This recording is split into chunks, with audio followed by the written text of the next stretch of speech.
Bismillahirrahmanirrahim. Assalamualaikum warahmatullahi wabarakatuh. Innal hamdalillah nahmaduhu wa nasta'inuhu wa nastaghfiruh wa na'udzu billahi min shururi anfusina wa min sayyiati a'malina.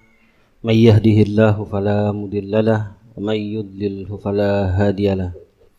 Wa asyhadu an la ilaha illallah wahdahu la syarika lah. Wa asyhadu anna Muhammadan abduhu wa rasuluh.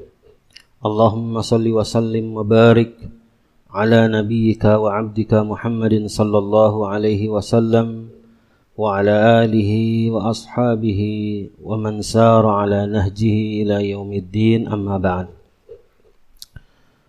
Hadirin jamaah sekalian yang dimuliakan Allah Subhanahu wa taala, kita lanjutkan kembali insyaallah dars kitab Al-Kabair, pembahasan tentang kumpulan dosa-dosa besar yang pada kesempatan malam hari ini kita insyaallah sedikit mengulang tentang dosa besar yang ke-11, yaitu yang telah kita bahas pada pembahasan kemarin, yaitu tentang al-firar minaz zahfi, yaitu dosa besar lari dari peperangan yang sedang berkecamuk. Insyaallah mudah-mudahan waktunya cukup juga kita lanjut ke dosa besar yang selanjutnya.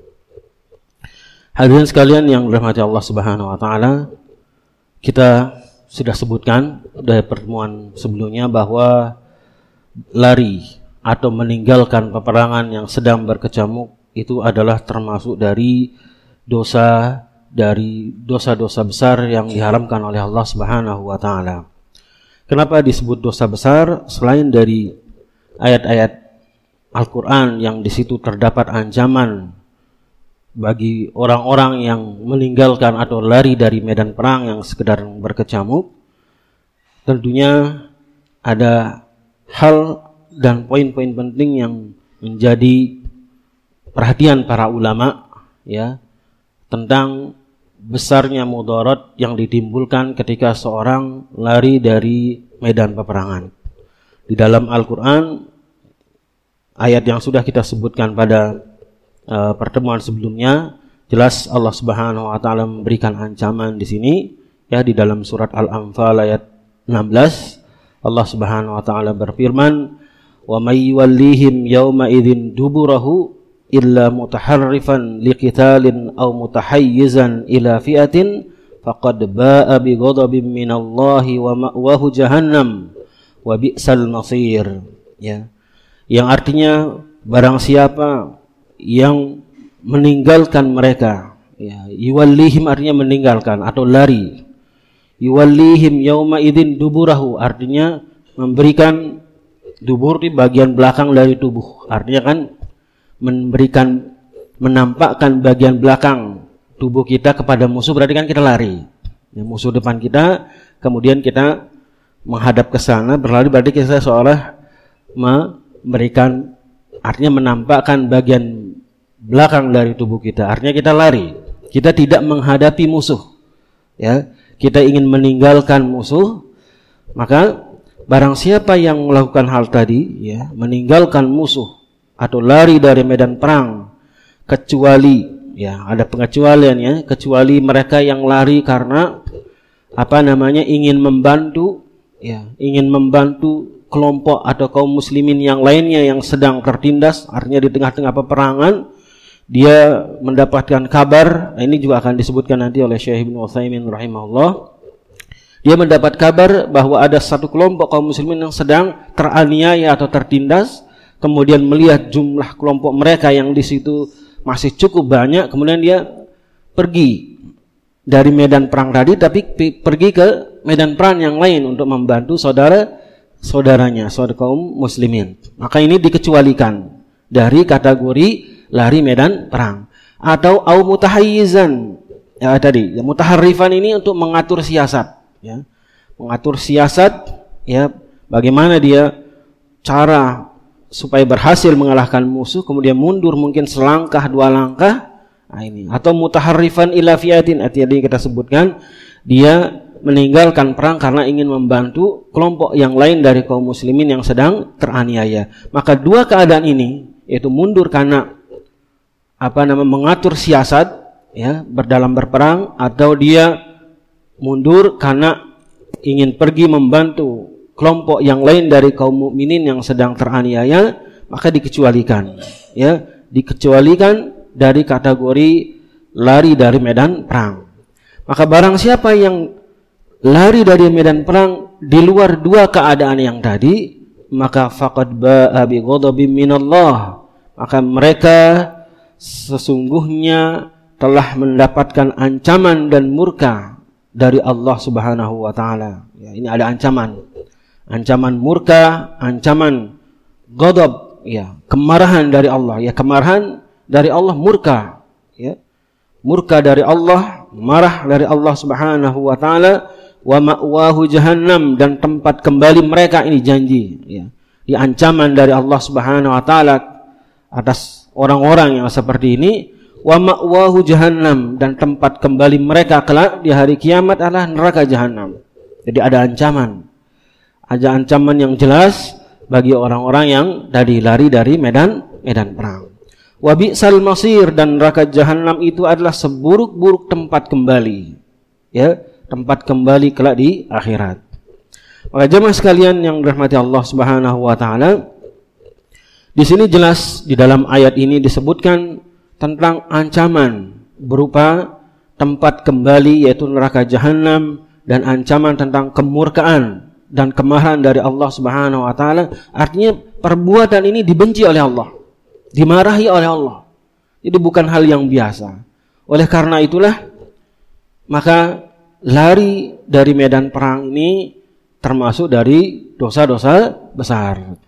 Dan yang dimaksud jamaah sekalian yang dirahmati Allah sekali lagi, sebagaimana kita sebutkan juga di pertemuan sebelumnya, bahwa yang dimaksud perang di sini adalah perang antara kaum mukminin dan orang-orang kufar, ya, berperang atas nama agama, ya, membela agama Allah Subhanahu wa taala. Bukan ketika kita berperang karena kita berselisih, apalagi kalau berselisih sama kaum mukminin, ya, saling misalnya berselisih kemudian saling pukul, saling berkelahi misalnya, ya, berkelahi mungkin dengan tangan atau mungkin sudah dengan senjata. Nah, ini tidak termasuk. Bahkan kalau seperti itu, ya, orang yang saling membunuh di dalam Islam, ya, keduanya itu al-qatil wal maqtul finnar. Kalau ada dua orang kaum mukminin yang saling berselisih, ya, berkelahi, kemudian salah satunya membunuh saudaranya, berhasil dia bunuh, keduanya, ya, di neraka. Kedua-duanya di neraka, baik yang terbunuh maupun yang membunuh. Kemudian ada sahabat Nabi SAW pernah bertanya, ya Rasulullah, hadzal maqtul, ini orang terbunuh. Orang yang terbunuh ini, ya, mungkin wajar dia masuk, orang al-qatil ini yang orang yang membunuh, wajar dia mungkin masuk neraka, nah dia membunuh. Fama balul maqtul. Tapi bagaimana dengan yang terbunuh? Dia sudah terbunuh, dia sudah, artinya terbunuh berarti dia sudah terzolimi, haknya sudah dirampas.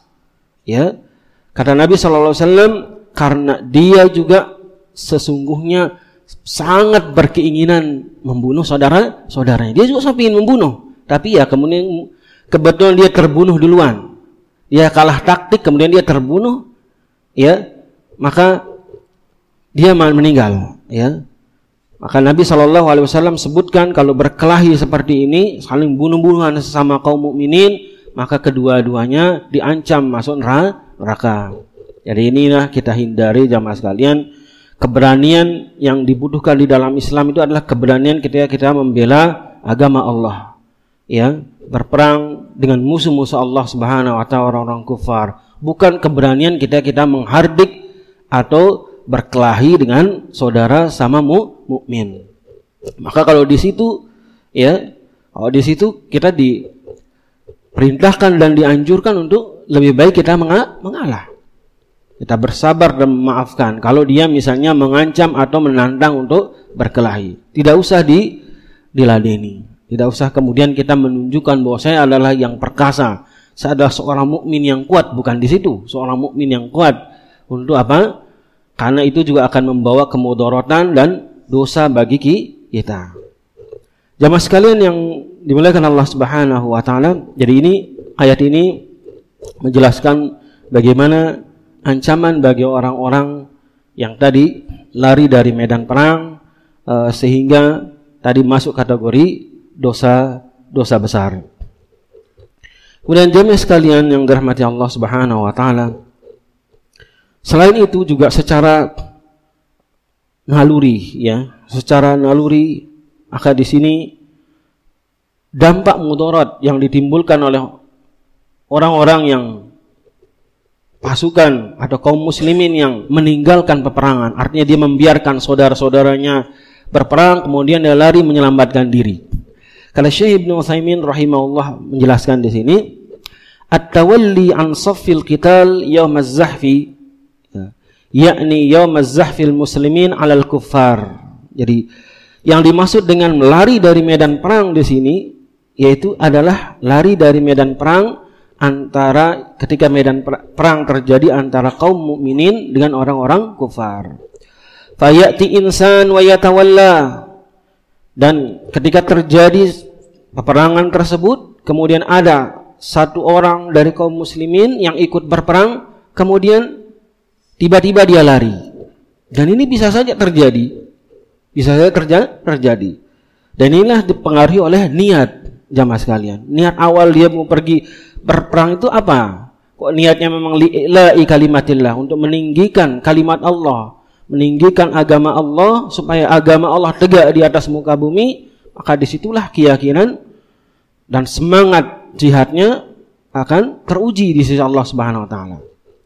Namun apabila itu tadi niatnya ingin berperang karena ingin dikatakan dipuji sebagai orang yang syahid, dipuji sebagai orang pemberani, orang yang kuat, orang yang ternyata orang yang patut dikatakan sebagai orang pemberani karena dia ikut berperang, maka disitulah kadang niatnya diuji. Bisa saja terjadi ketika niat tidak baik. Mungkin ketika di awal-awal dia belum bertemu musuh dia berani, apalagi kalau misalnya ada seremonial, misalnya berbaris dulu, semangat, kemudian mungkin mengucapkan takbir, semangat di situ. Tapi begitu sudah berhadapan dengan musuh, apalagi kalau jumlah musuh itu lebih besar dibanding jumlah kaum muslimin, disitulah kemudian ujian itu datang. Apakah benar niatnya ingin berjihad dan membela agama Allah, mengorbankan jiwanya menjadi orang yang syahid di sisi Allah, atau hanya ingin dipuji saja, ingin dikatakan sebagai orang yang pemberani, dikatakan sebagai tentara Islam dan pujian-pujian yang lain. Maka ketika keadaan seperti itu bisa saja di situ dia lari, ketika dia melihat tentara musuh, kemudian dia takut, kemudian sudah lebih baik dia menyelamatkan diri. Godaan-godaan syaitan juga tidak lepas dari keadaan-keadaan tersebut. Maka disebutkan di sini fa inna hadza min kaba'irudz dzunub. Kata beliau, maka sifat dan perbuatan seperti ini yaitu ketika dia sudah berhadapan dengan musuh kemudian dia takut dan terpikir olehnya godaan-godaan dunia. Kalau saya berpikir kalau saya sekarang ini musuh depan saya udah kayaknya nggak mungkin, saya pasti mati. Lebih baik saya selamatkan diri, saya kabur, saya lari. Saya masih bisa bertahan hidup, saya masih berkumpul dengan anak dan keluarga, pikiran-pikiran yang lain. Saya bisa masih makan, minum yang enak. Nah, maka kemudian dia lari, maka hadza, kata beliau rahimahullah, fa hadza min kabairidz dzunub. Maka amalan dan perbuatan seperti ini termasuk dari dosa besar. Minas sab'il mubiqat, dan termasuk dari 7 dosa besar yang membinasakan. Termasuk dari 7 dosa besar yang membinasakan yang diperingatkan oleh Nabi sallallahu alaihi wasallam. Li'annahu yatadammanu mafsadatain, karena di dalam perbuatan tadi lari dari medan perang ada 2 mafsadat. Ada 2 keburukan yang ada pada perbuatan tersebut. Yang pertama adalah kasru qulubil muslimin, yaitu merusak hati dan semangat kaum muslimin. Jadi ketika seorang lari, ya, di tengah-tengah semangat, jadi kaum muslimin kan adalah suatu kekuatan, suatu kesatuan. Mereka bersatu karena keimanan mereka, karena ketauhidan mereka, untuk apa? Sama-sama berperang. Mati sama-sama mati, menang sama-sama menang. Ya kan? Kalau kita kalah, semua kita mati. Dan itu ringan di sisi kaum muslimin. Kalau kita menang, walhamdulillah, menang sama-sama, bahagia. Karena apa? Memenangkan agama Allah. Ketika sudah perasaan seperti itu, kemudian melihat sebagian dari saudara kita tiba-tiba mundur, ini akan merusak.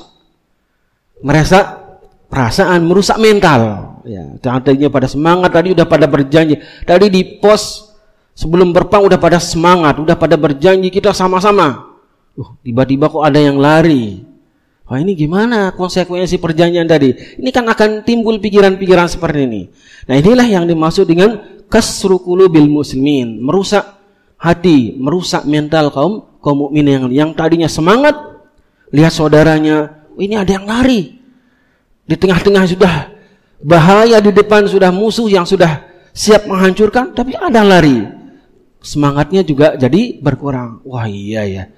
Kayaknya ikut lari aja ini, kan jadi pada semangatnya. Dan ini adalah hal yang fitrah, naluri. Ketika kita lihat semangat teman kita, apalagi kalau kita sudah di awal kita sudah bersatu, menyatakan kesepakatan, menyatakan sebuah kesatuan, kita niat, ya, semangat yang sama untuk menegakkan dan membela agama Allah.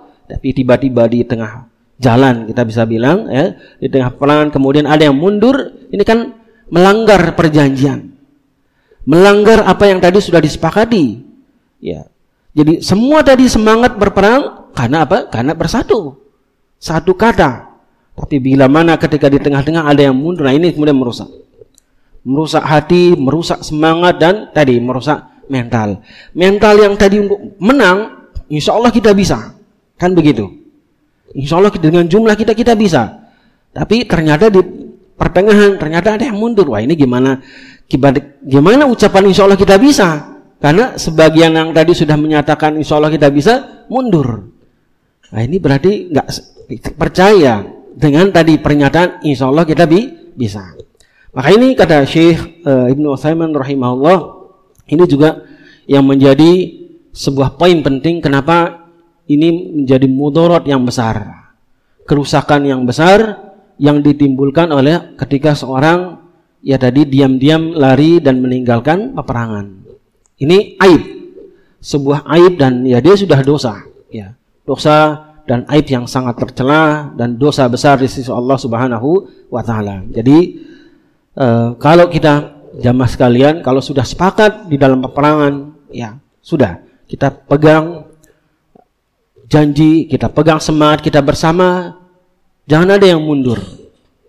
Jangan ada yang mundur. Karena ketika seorang dan sebagian dari tentara Islam itu mundur, apalagi kalau karena pasti sudah terbesit di situ ada urusan-urusan dunia. Dia bisa selamat, dia nyawanya bisa selamat, dia bisa berkumpul lagi dengan keluarganya. Yang lain juga kan pasti punya pikiran seperti itu. Wah, tadi sudah semangat nih, udah yang mundur. Ya saya juga pingin seperti itu. Kan begitu. Kalau dia misalnya bisa balik berkumpul sama keluarga, siapa yang nggak pingin? Berat, tapi apa? Melanggar tadi kesepakatan dan perjanjian di awal yang sudah disepakati.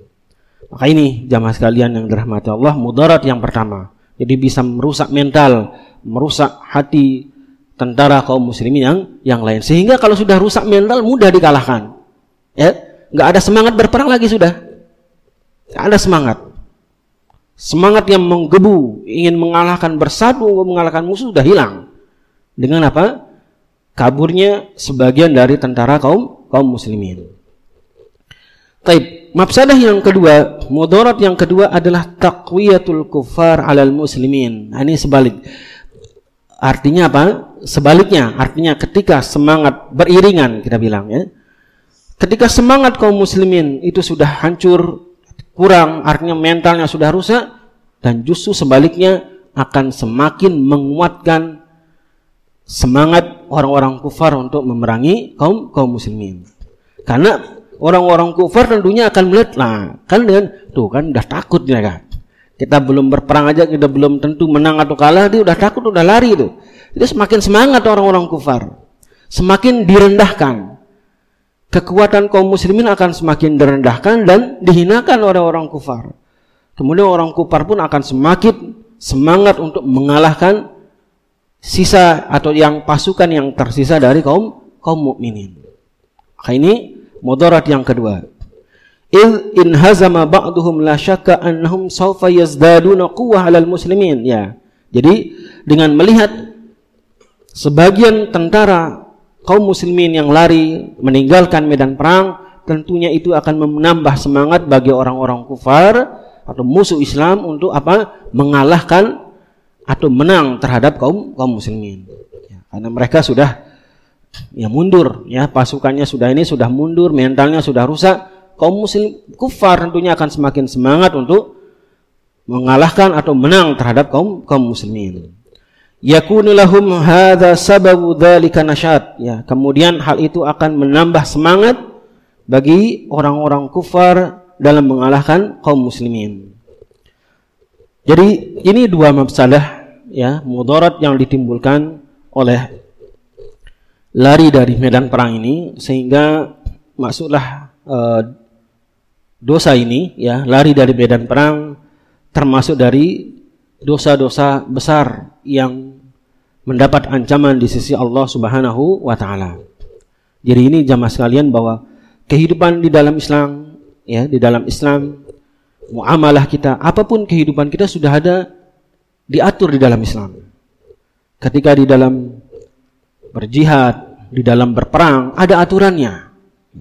Ada aturannya. Jadi tidak kemudian kita, aturannya apa yang dimaksud tadi adalah, ya kalau kita berperang, terus berperang.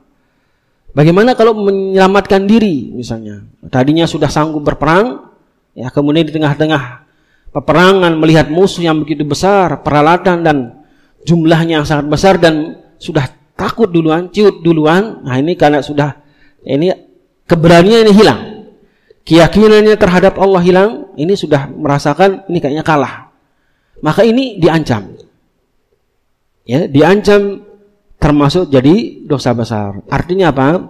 Di dalam berperang sampai di dalam tadi peperangan pun kaum muslimin ada aturannya.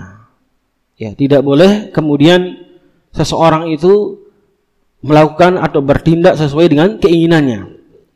Kalau secara keinginan semua orang ingin dipuji. Kapan? Di awal, ketika ingin berperang, ketika dilihat oleh masyarakat banyak, oh dia tentara Islam, dia adalah pemberani, dia ikut berperang. Tapi ujiannya di mana? Di situ, di medan perang. Di hadapan musuh itu justru ujiannya.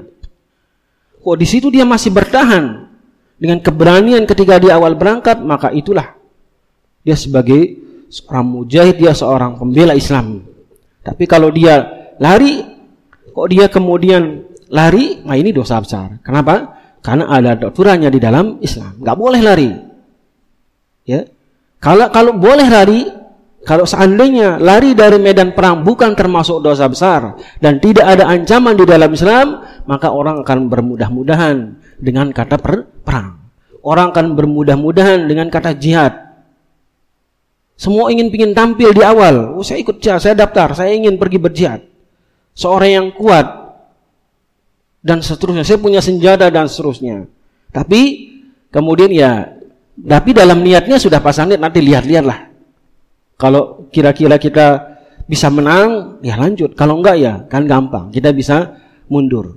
Nah, ini bertindak dengan sesuai keinginan. Bertindak sesuai keinginan, hawa begitu, hawa nafsu. Ya.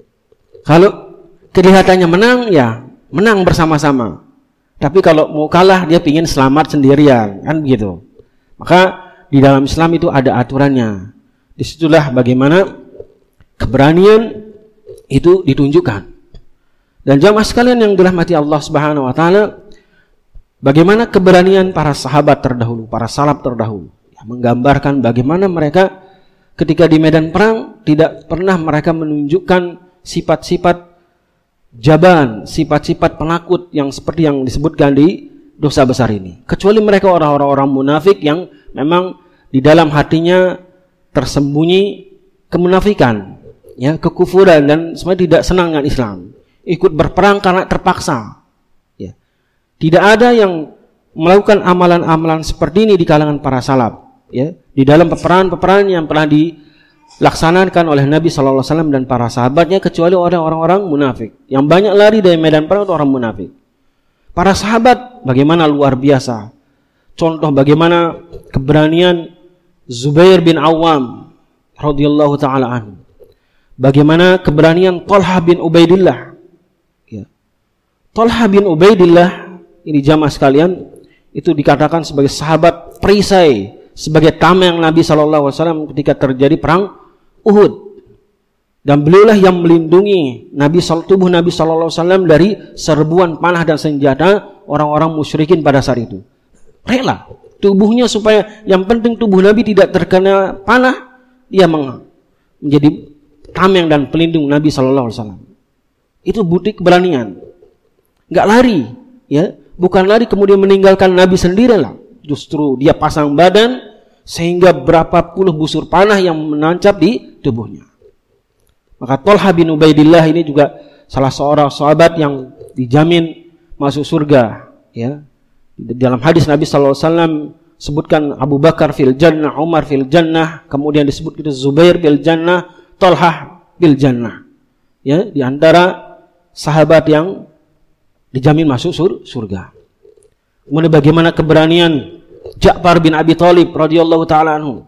Ketika dalam peperangan, tangan Ja'far dulu perang bawa bendera jamaah sekalian, supaya ini menunjukkan bahwa tentara kaum muslimin itu masih ada dan masih berperang.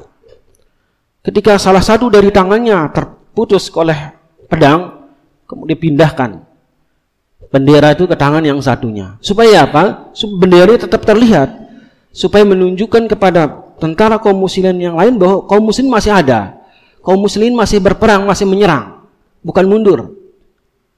Ini fungsinya. Jadi seandainya bendera itu terjatuh, ini akan menunjukkan udah nggak ada, para sahabat tidak akan melihat bendera lagi, menunjukkan oh berarti kita ini mundur. Kita mundur. Tapi ketika melihat tetap bendera itu terbawa di salah satu dari tangan beliau radhiyallahu ta'ala anhu, maka pasukan kaum muslim pun juga semakin semangat untuk membela Islam pada saat itu. Itu keberanian. Jadi nggak kemudian luka, ini tangan terputus. Ya, tidak membuatnya kemudian merasa kalah dan ingin berlari meninggalkan medan perang. Dipindahkan, ya, bendera tersebut, ya, ke tangan yang satunya. Kemudian bagaimana juga sahabat Umar, ya, terkenal dengan keberanian beliau radhiyallahu ta'ala anhu. Kemudian bagaimana keberanian Khalid bin Walid yang terkenal dengan sebutan Said min suyufillah al-maslul, pedang dari pedang-pedang Allah yang terhunus. Ini menunjukkan keberanian beliau. Keberanian beliau di dalam berperang. Maka sifat-sifat seperti ini jamaah sekalian, ini yang dituntut di dalam Islam. Ketika sudah dalam peperangan, maka berani dalam menghadapi musuh. Jamaah sekalian yang dirahmati Allah Subhanahu wa taala, kemudian kita selesai di pembahasan ini. Ya, insyaallah sudah jelas menunjukkan kepada kita bahwa lari dari medan perang adalah termasuk dosa besar, disebabkan dari beberapa tadi, ya, selain dari dalil-dalil Al-Qur'an yang di situ terdapat ancaman, ya, dari Allah Subhanahu wa taala, juga sebab-sebab secara naluri dan fitrah atau perasaan manusia ketika ditinggalkan oleh temannya, sahabatnya, itu akan berdampak mudarat bagi kemenangan kaum muslimin. Kemudian kita akan lanjut insyaallah ke al-kabirah ats-tsaniyah asyara, dosa besar yang ke-12, yaitu az-zina wa ba'duhu akbaru itsman min ba'd. Dosa besar zina, dan sebagian zina itu lebih besar dari dosa yang lainnya. Artinya dosa zina itu bertingkat-tingkat, ya, tidak sama. Di sini al-muallif rahimahullah, ya, Imam Az-Zahabi rahimahullah, membawakan dalil yang pertama dari Al-Quran surat Al-Isra ayat 32. Ini Unik ayat surat Al-Isra ini jamaah sekalian. Surat Al-Isra ini itu menggabungkan antara di situ ada 2 ayat tentang pembunuhan dan saat di tengah-tengahnya ayat tentang zina. Allah Subhanahu wa taala berfirman, "Wala taqrabuz zina innahu kana fahisyatan wa sa'a sabila." Dan janganlah kalian mendekati zina, karena sesungguhnya zina itu adalah fahisyah, kekejian, wa sa'a sabila, dan jalan yang sangat buruk. Fahisyah itu jamaah sekalian, kekejian yang kita sering artikan yang kekejian itu adalah sebuah keburukan yang sampai derajat yang paling buruk, itu fahisyah. Keburukan yang sudah sampai derajatnya sudah sampai puncak. Puncak dari sebuah keburukan itu namanya kekejian. Jadi tidaklah sebuah amalan disebut perbuatan keji kecuali dia sudah mencapai derajatnya seburuk-buruk. Ya, sudah keburukan di puncak keburukan. Itu berarti kekejian. Maka az-zina innahu kana fahisyatan wa sa'a sabila. Sesungguhnya zina itu adalah sebuah fahisyah, kekejian, dan jalan yang paling buruk. Jamaah sekalian yang dirahmati Allah Subhanahu wa taala, sebelum ayat ini ada ayat tentang pembunuhan. Allah Subhanahu wa taala firmankan, "La taqtulu auladakum khasyata imlaqin, nahnu narzuquhum wa iyyakum." Ini ayat sebelumnya, yaitu janganlah kalian membunuh anak-anak kalian karena takut makan bersama kalian. Nahnu narzuquhum wa iyyakum. Kamilah yang akan memberikan rezeki, memberikan makan kepada mereka dan termasuk kepada kalian. Ini ayat sebelumnya. Kemudian di ayat setelah ini juga ada ayat tentang larangan membunuh. Wala taqtulu nafsallati haramallahu illa bilhaq. Janganlah kalian membunuh jiwa yang diharamkan oleh Allah kecuali dengan yang hak, dengan jalan yang benar. Apa maksudnya jalan yang benar, jamaah sekalian? Membunuh jiwa tapi jalan yang benar, ya tadi berjihad. Kita kan membunuh jiwa tapi itu hak. Itu boleh jalan yang benar, di mana kalau kita membela agama. Ya. Adapun membunuh jiwa yang dilarang adalah tidak ada hak, artinya kita saling bermusuhan, kemudian berkelahi, bersindiran, kemudian saling membunuh. Nah, itu bukan jalan yang hak. Nah, ini mengisyaratkan bahwa az-zina, kata para ulama, ketika diapit oleh 2 ayat pembunuhan, bahwa az-zina itu merupakan salah satu sarana atau sebab yang menjerumuskan orang terjerumus ke dalam pembunuhan. Sebab orang bisa membunuh itu adalah perbuatan zina. Karena banyak bayi-bayi yang dibunuh oleh ibunya karena di luar pernikahan yang sah, anak hasil zina itu dibunuh. Ya, itu dibunuh tanpa dosa. Maka perbuatan-perbuatan seperti ini sama. Di zaman sekarang ada orang, baik itu bapaknya atau ibunya yang membunuh dia, membunuh bayi tanpa ada dosa, tanpa ada kesalahan, itu sama hukumnya dengan apa yang difirmankan terhadap orang-orang jahiliyah dulu yang mengubur bayinya hidup-hidup. Yaitu wa idzal mau'udatu su'ilat bi ayyi dzambin qutilat. Dan ingatlah tatkala bayi-bayi itu akan ditanya. Al-mau'udah bayi perempuan terutama di sini. Dan ingatlah tatkala kelak bayi-bayi itu akan ditanya kepada mereka atas dosa apa mereka dibunuh. Maka itu adalah mengisyaratkan secara khususnya ada kepada orang-orang jahiliyah yang membunuh bayi-bayi mereka, terutama bayi perempuan. Tetapi berlaku secara umum, siapa saja yang membunuh anak mereka masih kecil tanpa ada dosa dan salah, itu masuk juga terkena di dalam ayat tersebut. Mereka kelak akan ditanya, atas dosa besar, dosa apa ini bayi-bayi kalian bunuh, wahai para ibu, para bapak? Tentunya mereka tidak bisa menjawab, karena itu adalah kesalahan mereka. Kemudian jamaah sekalian dirahmati Allah, wala taqrabuz zina, ini janganlah kalian mendekati zina. Ini adalah bentuk saddud dzara'i. Saddud dzara'i ini artinya mencegah atau menutup celah untuk terjadi kepada sebuah dosa. Jadi di sini Allah Subhanahu wa taala berfirman, tidak berfirman jangan kalian berzina, tetapi jangan mendekati zina. Artinya menutup celah untuk seseorang terjerumus ke dalam perbuatan zina. Dan ini yang disebutkan oleh Ibnu Qayyim al-Jauziyah di dalam kitabnya I'lamul Muwaqqi'in, bahwa ini adalah saddu dzara'i. Setiap perbuatan dosa jamaah sekalian itu ada saddu dzara'i. Ada awal atau tahapan untuk menutup celah ke arah dosa tersebut. Setiap dosa, ya, membunuh itu sebuah dosa besar, dan ada saddu dzara'inya, ya, upaya untuk menutup celah supaya tidak terjadi pembunuhan. Apa jamaah sekalian? Ya, saling memberi maaf, ya. Kemudian di dalam hadis Nabi SAW ada juga larangan untuk bermain-main dengan senjata tajam. Ini supaya apa? Untuk upaya penjagaan supaya tidak terjadi pembunuhan terhadap jiwa manusia. Dilarang kita bermain-main dengan senjata, mengacungkan pisau, ya, atau golok ke depan hadapan saudara, itu dilarang.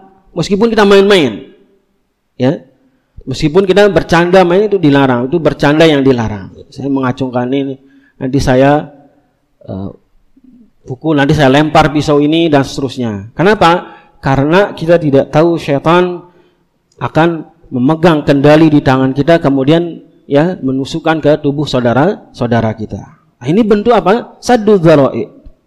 Begitu juga minum khamr, ya, mabuk-mabukan, itu juga ada saddu dzara'i, menutup celahnya.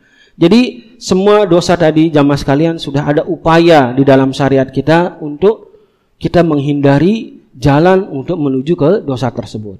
Ya.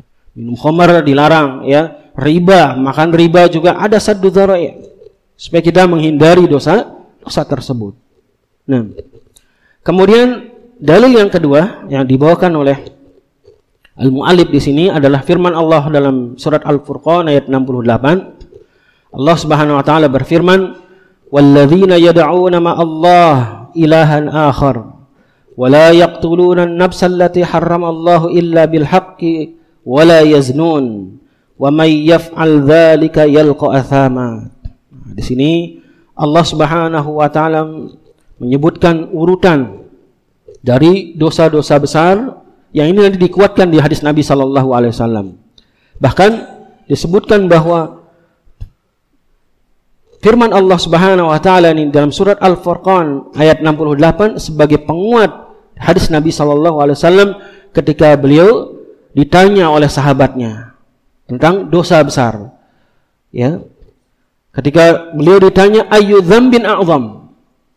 Ya, para sahabat bertanya pada Nabi sallallahu alaihi wasallam, wahai Nabi sallallahu alaihi wasallam, dosa apa yang paling besar? Kemudian beliau menjawab asyirku billah. Ya, beliau menjawab an taj'ala lillahi niddan wa huwa khalaq, ya, kesyirikan. Yaitu engkau menjadikan tandingan dan sekutu bagi Allah, wa huwa khalaqak, padahal dialah yang telah menciptakanmu. Ini dosa syirik, menyekutukan Allah.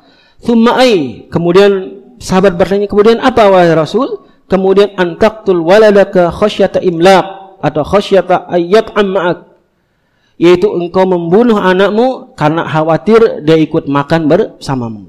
Nah, ini juga dosa besar. Ya, membunuh anak karena tidak ada keyakinan di dalam hatinya, di dalam diri mereka sebagai orang tua, bahwa mereka hanya menyadari secara kasat dunia bahwa banyak anak berarti banyak pengeluaran. Sehingga apa? Sehingga yang terjadi ketika semakin bertambah anaknya, dia nggak sanggup. Dia tidak menyadari bahwa apa yang dimakan, rezeki yang dimakan oleh anaknya semua adalah ditanggung dari Allah Subhanahu wa taala.